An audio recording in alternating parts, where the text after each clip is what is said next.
and to do whatever I can to help, and I hope leave things behind a little bit better than I found them. What if I told you that a single 14-minute phone call has just destroyed the British monarchy from within?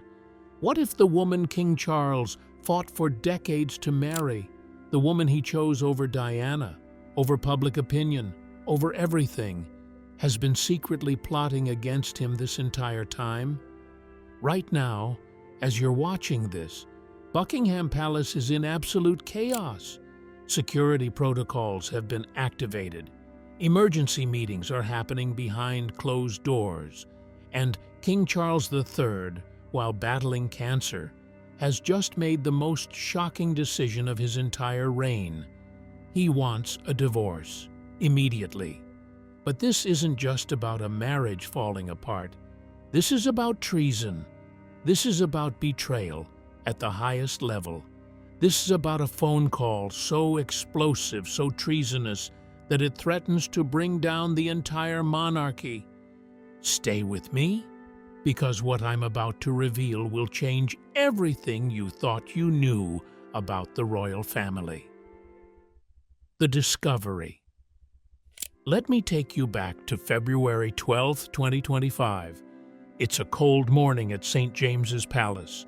A senior aide, let's call him what he is, a royal intelligence officer, is doing something completely routine. He's reviewing encrypted call logs, the kind of security audit that happens every single day in the royal household. Nothing unusual, nothing suspicious, just another morning. Until it wasn't. At exactly 9:47 a.m., he intercepts something that makes his blood run cold. A phone call, flagged under an alias, incoming, encrypted.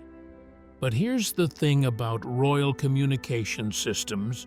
They record everything, for security, for protection, for moments exactly like this.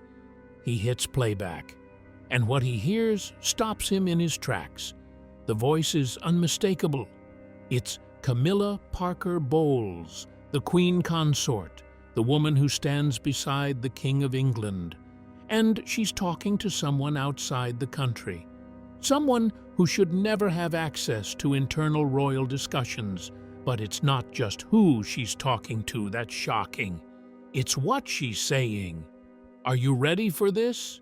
Because there's no going back once you hear these words. Camilla, the Queen Consort of the United Kingdom, is caught on tape calling her husband, the king, emotionally fragile.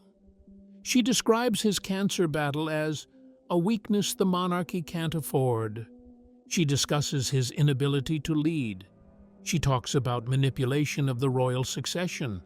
She mentions Prince William and Catherine by name, hinting at her influence over their public visibility. And then comes the line that changed everything. If he falls, someone must rise. Let that sink in. If he falls, someone must rise. Who is she talking about? Who is she planning to elevate? And who exactly is on the other end of this call? The aide immediately escalates the recording. Within hours, it reaches royal intelligence. By 5 p.m. that same day, Sir Lionel Grayson, head of royal protection, confirms something terrifying. The foreign number belongs to an envoy from the United Arab Emirates. Someone who had been hosted at Sandringham just months earlier. This isn't a casual conversation between friends. This is strategic. This is calculated. This is a queen consort discussing the downfall of her own husband with a foreign power. Multiple intelligence officials authenticate the recording. A secondary copy is made and delivered via encrypted courier to Princess Anne and Prince William's private teams. By midnight, the tape reaches King Charles himself. He's at Highgrove House, recovering from chemotherapy. Weak, vulnerable, fighting for his life. And now he's about to hear the woman he loves, the woman he gave up everything for, strategizing his downfall. Witnesses say Charles listened in complete silence. His face went pale, and when he heard Camilla's voice say those words, "If he falls, Someone must rise, he reportedly whispered just 4 words. That voice, that betrayal. Then he left the room. Without another word, he retreated to his private chapel and didn't emerge for hours. The man who defied the world to be with her had just heard her planning for a world without him. What began as a routine security audit had just unmasked the most intimate act of betrayal in modern royal history. And the palace walls, those ancient stones that have kept so many secrets, were about to witness something unprecedented. King Charles wasn't just heartbroken. He was activated. Charles's fury. Now, let me tell you what happened next, because this is where everything explodes. In the early hours of February 13th, less than 24 hours after hearing that recording, royal aides witnessed something they'd never seen before. King Charles III, enraged inside the green drawing room at Clarence House, here's a man who's known for his composure, his restraint, his diplomatic silence, but not today. Charles slammed the secure dossier, the one containing evidence of Camilla's betrayal, onto a lacquered table and declared it a treasonous violation of marital and sovereign trust. Treasonous. That's not hyperbole. That's not anger talking. That's a constitutional term. And Charles used it deliberately. He immediately demanded an emergency midnight crisis council. He pulled in legal advisors, MI5 representatives, and senior royals. One aide described the scene as like the aftermath of a coup attempt. Think about that. A coup. Not from outside forces, not from political enemies, but from within, from his own wife. Here's what makes this even more devastating. Charles is undergoing intensive chemotherapy. He publicly announced his cancer diagnosis on January 8th.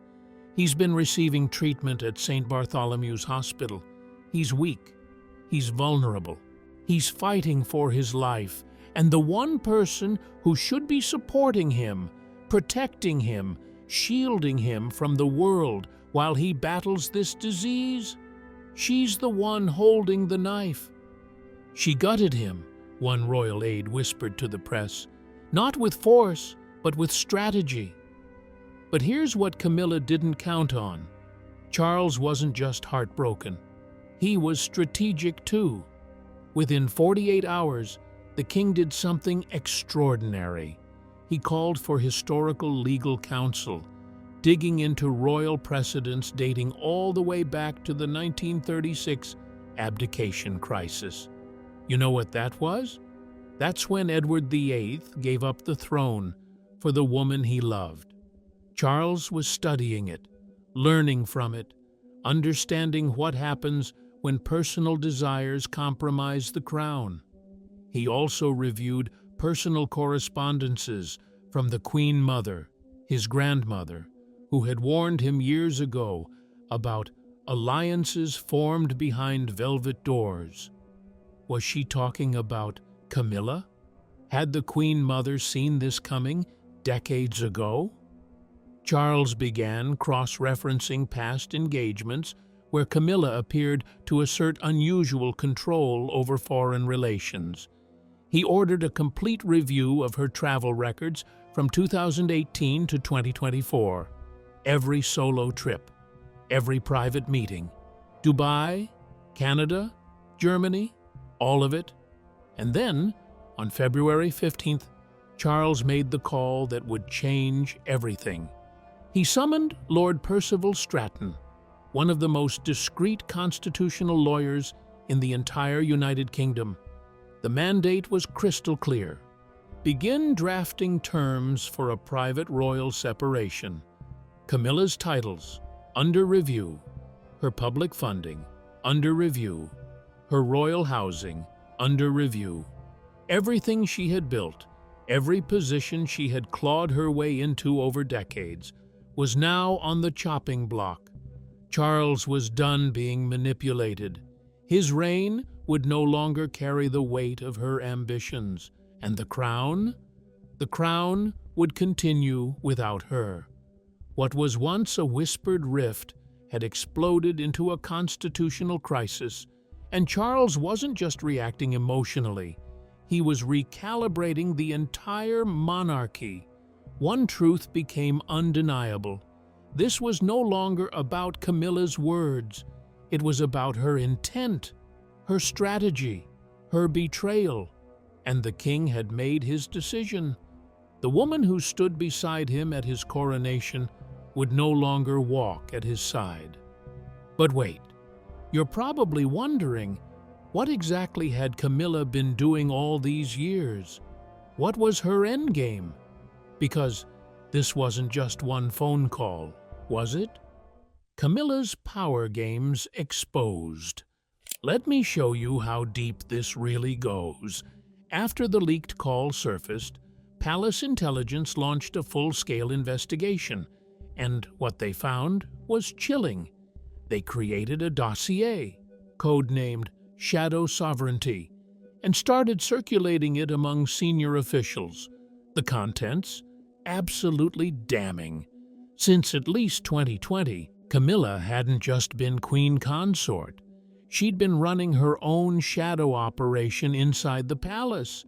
Subtle manipulation, selective media leaks, carefully orchestrated public narratives. She was building a crown in her image, not Charles's. Let me give you specifics because this is where it gets really dark. One email trail traced back to October 2023 revealed Camilla's correspondence with 2 foreign embassies and a now disgraced tabloid editor. In one exchange, she literally described Charles as ill-suited for longevity. Read between those lines, what is she really saying? She's discussing what happens after Charles. She's planning for his decline. She's positioning herself for a post-Charles monarchy. She also referenced something called Project PBS, an apparent initiative to groom her own son, Tom Parker Bowles, for an expanded advisory role in court protocol. Dynasty building, legacy preservation, her bloodline, her influence, her vision. The court was horrified, but it gets worse. In another confidential memo dated November 19, 2024, just months ago, Camilla reportedly lobbied against increased royal access for Prince William and Catherine. She cited optics management. You know what that really means? She was gatekeeping. She was restricting the visibility of the true heirs, the future king and queen, so she could preserve her own spotlight.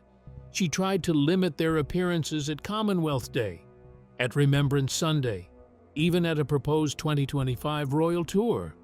Why?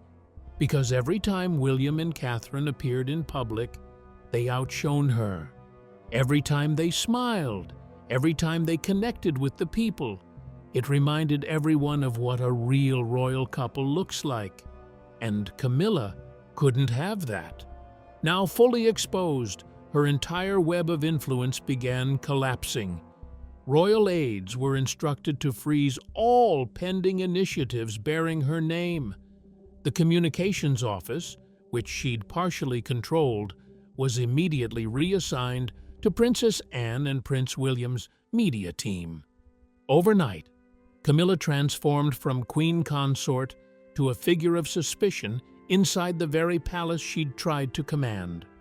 Her ambition, once concealed behind charm and tradition, had become her undoing. But here's the question everyone's asking. Where was Prince William during all of this? And what did he know? William and Catherine enter the storm. On the evening of February 16, 2025, Prince William received a confidential memo at Kensington Palace. It was labeled Classified, Tier 1 Windsor. Inside was a complete transcript of Camilla's intercepted call, along with a supplemental briefing on her suspected media influence operations. Sources say William read the report in his office. He remained silent for exactly 22 minutes, just sitting there, reading, processing, understanding. When he finally looked up, his expression was ice cold. He immediately summoned his father's chief of staff and demanded a direct meeting with Charles within 24 hours.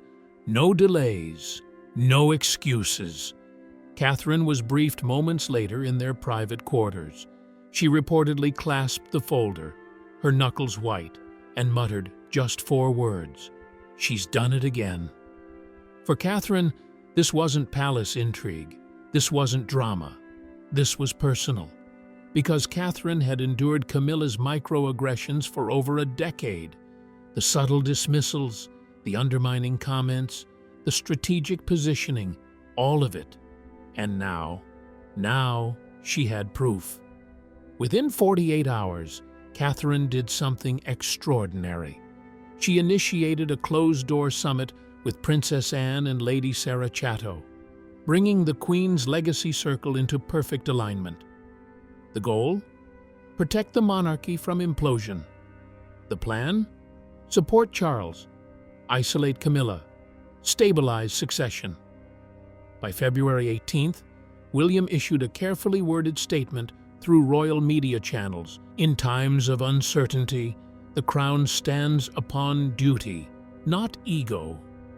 The press immediately interpreted it as a direct condemnation of Camilla's betrayal. And they were right. That same day, William cancelled 2 major events in Manchester and Oxford to hold emergency planning sessions at Windsor Castle.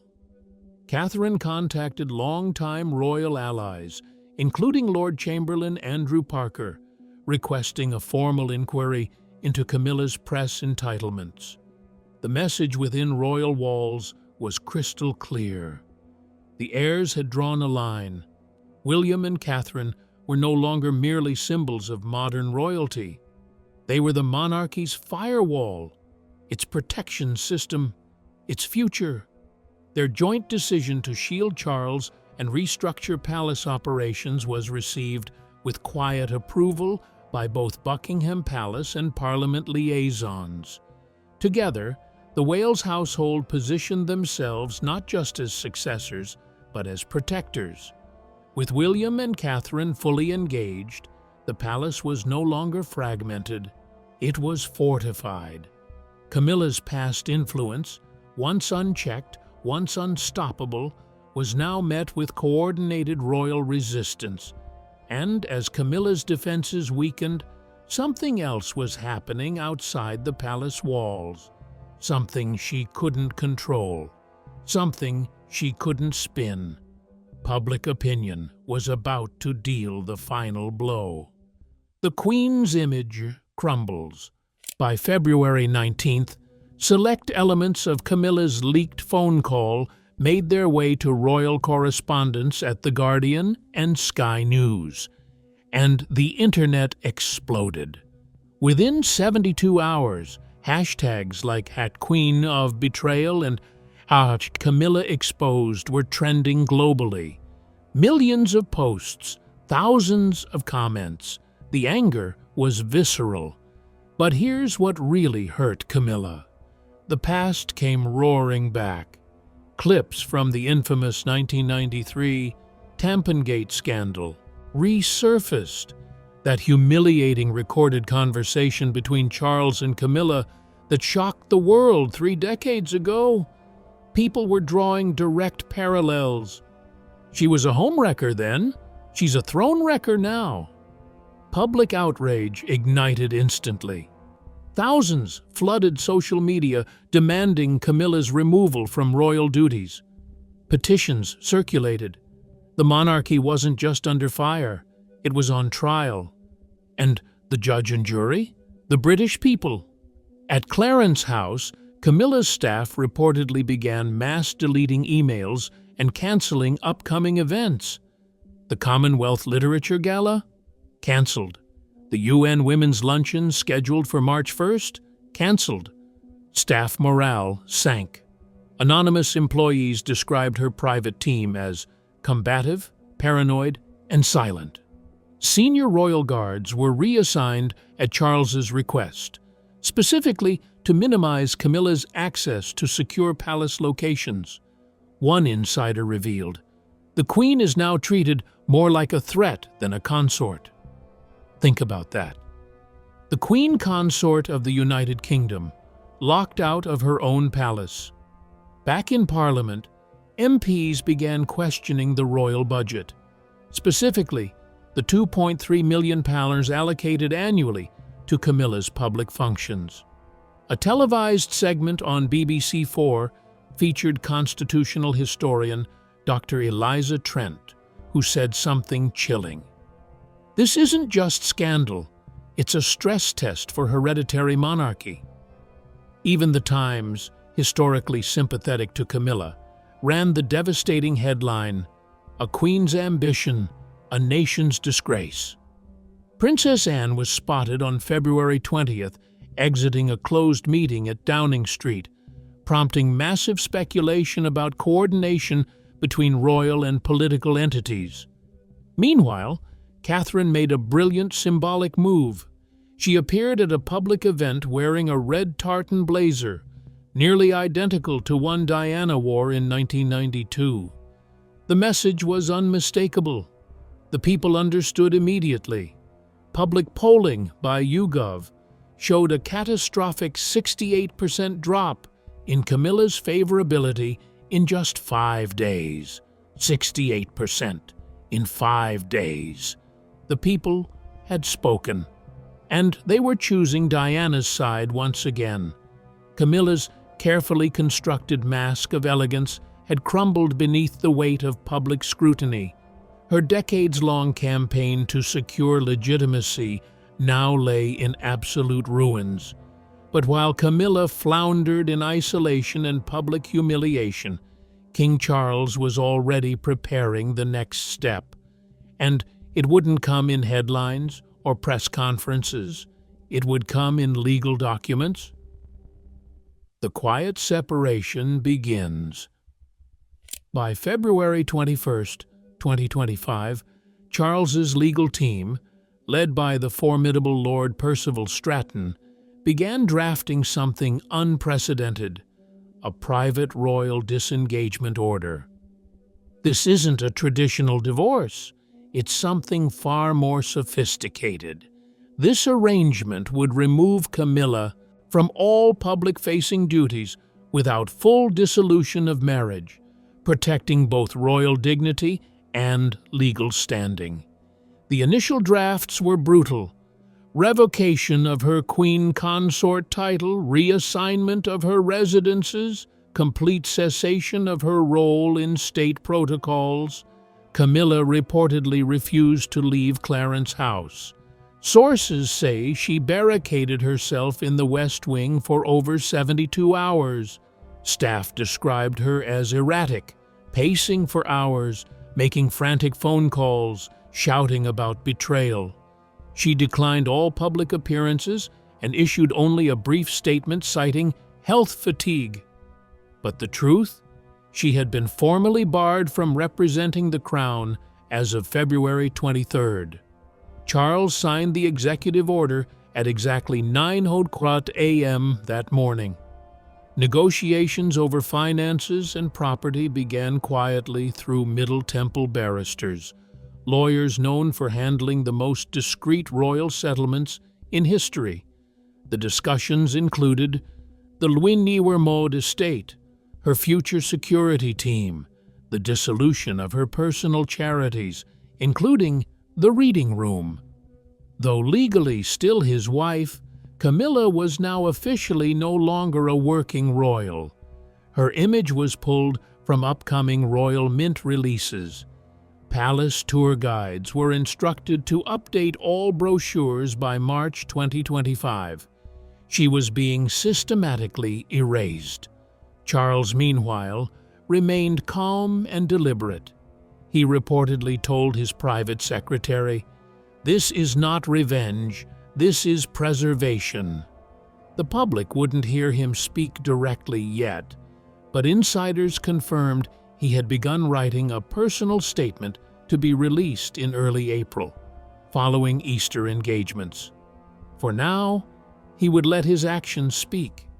Camilla had written her chapter in royal history, and Charles was ready to end it.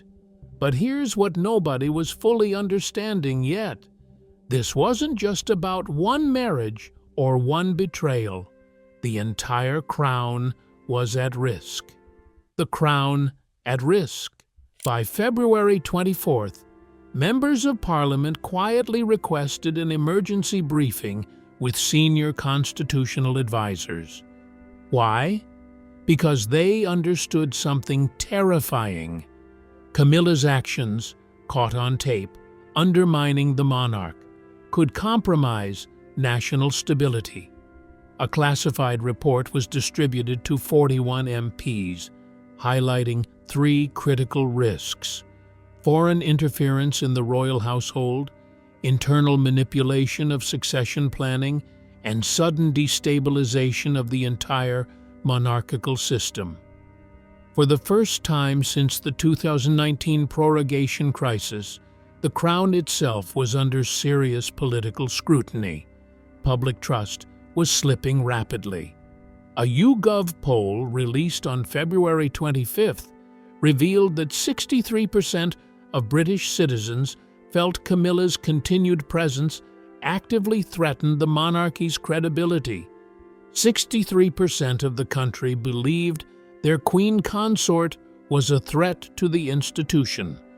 Editorial boards across the UK, from The Telegraph to The Guardian, published warnings that failure to act decisively could permanently weaken Charles's moral authority.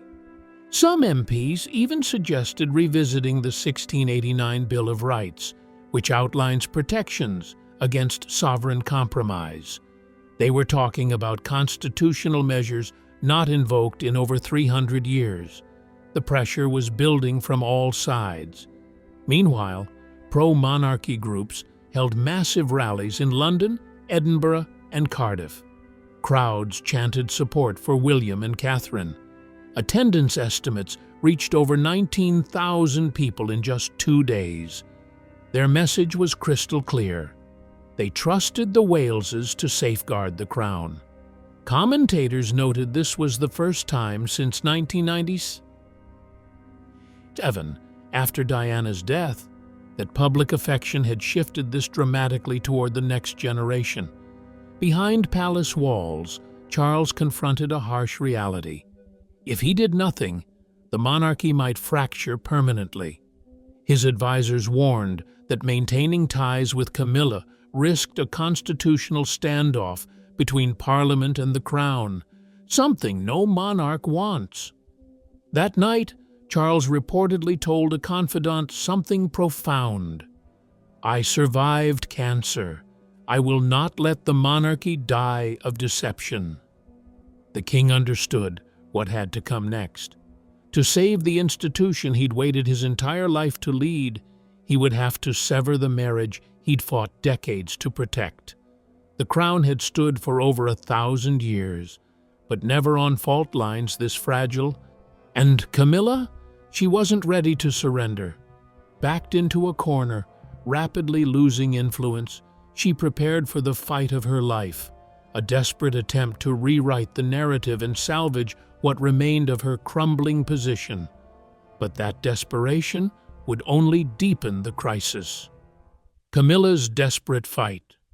On February 26, 2025, Camilla issued a statement through her spokesperson, claiming the leaked call was taken wildly out of context, and insisting she had merely been discussing health logistics and foreign sympathy outreach.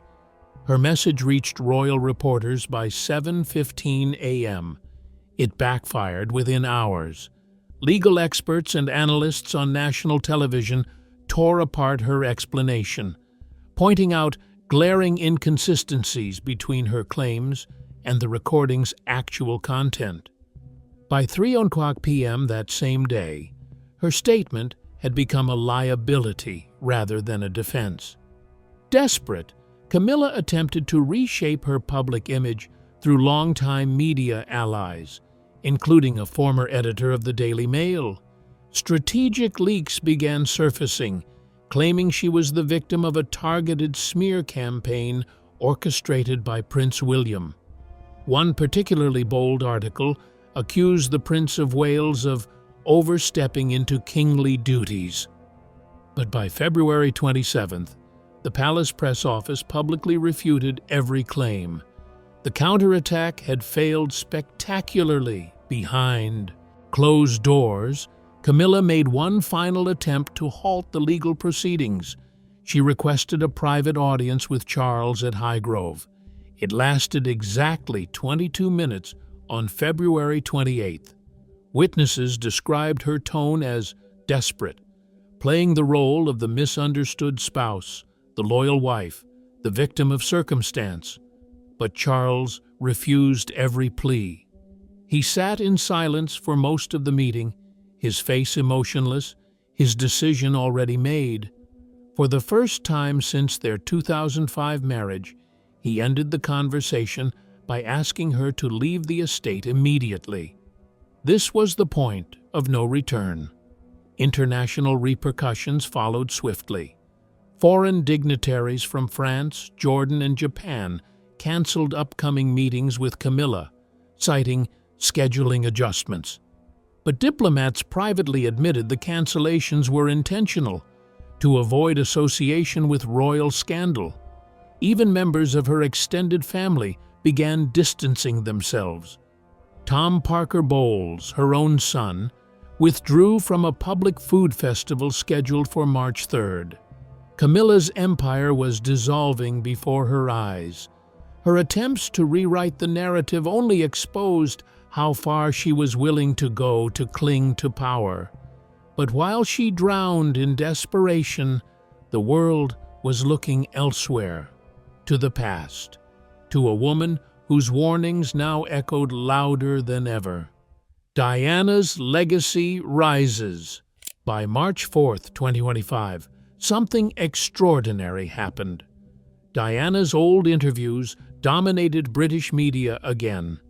The BBC reran the iconic 1995 Panorama interview, and 6.8 million people tuned in, watching her repeat those haunting words. There were 3 of us in this marriage, so it was a bit crowded. Social media exploded with side-by-side comparisons of Camilla's leaked call and Diana's decades-old warnings. The public saw it clearly. A prophecy fulfilled. Betrayal repeating itself. Same names, same palace walls, same pain. Across London, memorial spaces filled with flowers.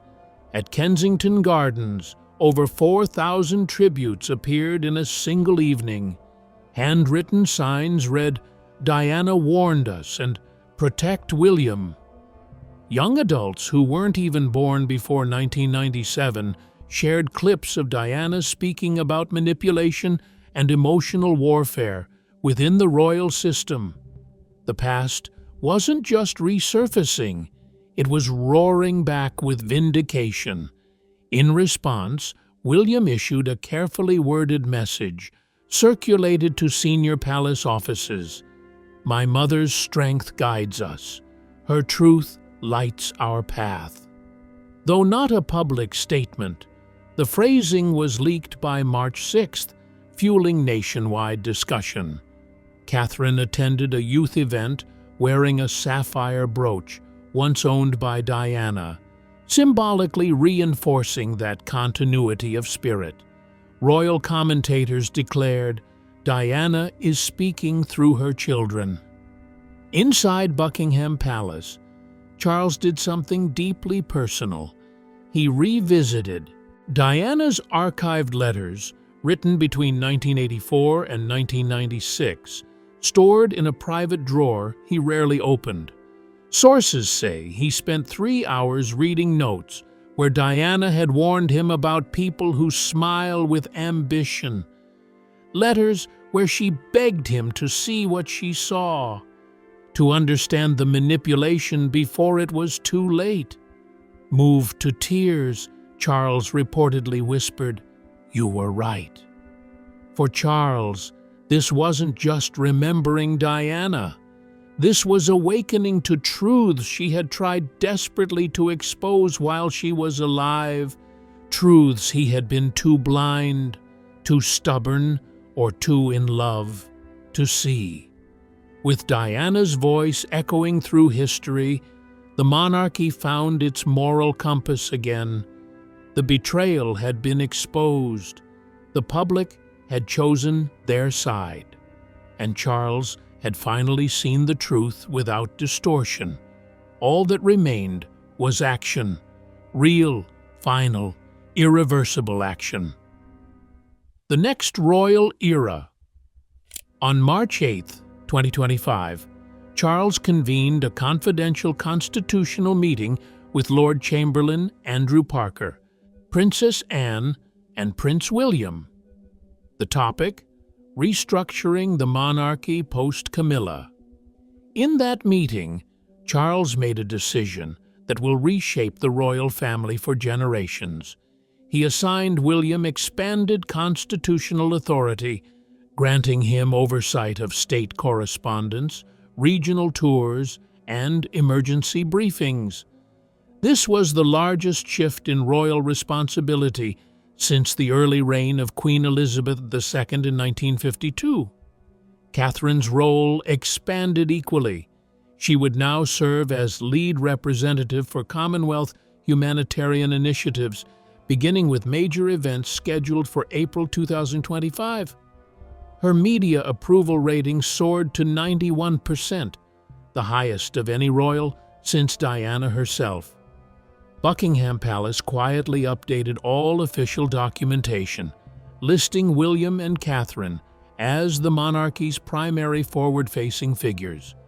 The House of Wales was officially rising. Meanwhile, Charles finalized the legal papers for formal separation from Camilla.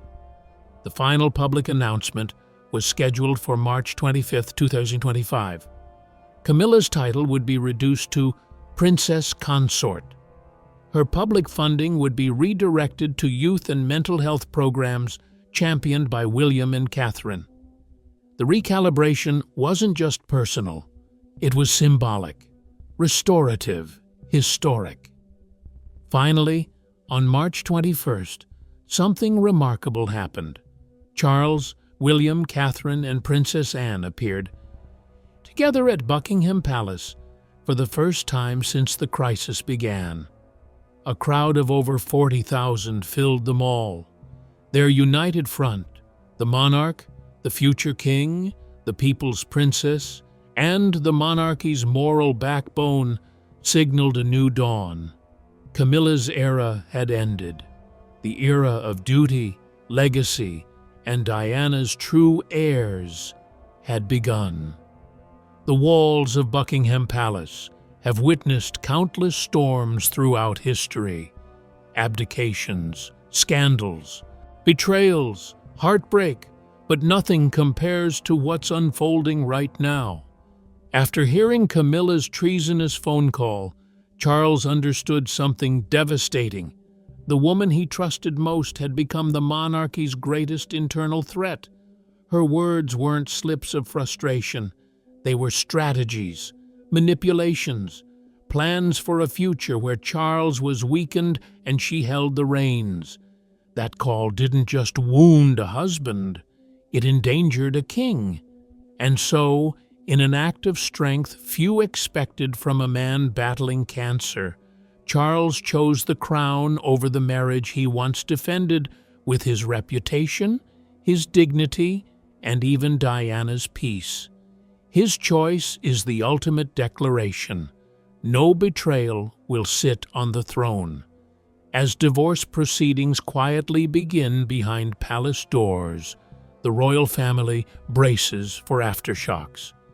Prince William has stepped forward as the rightful protector of the monarchy, guiding his father, stabilizing the institution, preparing for the future. Catherine stands as the symbol of what the crown should be: graceful, principled, incorruptible. Meanwhile, Camilla finds herself isolated, scrutinized, and rapidly losing every ounce of influence she once wielded. Her legacy, already stained by decades of controversy, now faces its final collapse. No press spin, no media allies, no strategic charm can erase the words caught on that recording. Through this crisis, the spirit of Princess Diana rises once more. Her warnings echo louder. Her truth finally stands unchallenged. And as Charles prepares to reshape the monarchy without Camilla, a new royal era emerges, one built on loyalty, clarity, and the unwavering strength of the House of Wales. The crown survives, the betrayer falls, and history begins a new chapter. But here's my question for you. Did Diana know all along? Did she try to warn us decades ago about exactly what would happen? Drop your thoughts in the comments below. And if you believe the royal family made the right decision, hit that like button and subscribe, because this story is far from over. The monarchy has survived for over 1,000 years, and it will survive this, but it will never be the same again.